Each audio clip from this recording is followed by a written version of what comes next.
और जमाली मां शाहिद हुसैनी की रिपोर्ट आहे त मदरसा फातिमत ज़हरा बिन नात जूहर जमाली जमियत तुलबा इस्लाम जमियत उलमा इस्लाम जो गडियल तंज़ीमी इजलास मुनक़िद थियो आहे।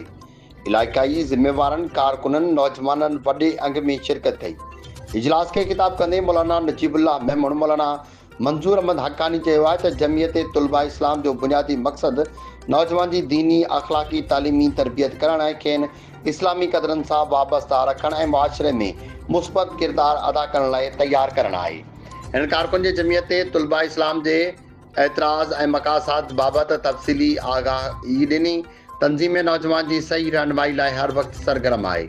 मुक़ररीन चयो त मौजूदा दौर में नौजवान तबिको तेज़ी सां बेहयाई बेराहवरी ऐं मुख़्तलिफ़ समाजी बुराइनि ॾांहुं धिकजी रहियो आहे, जेका इंतहाई ॻणती जोगी सूरत हाल आहे।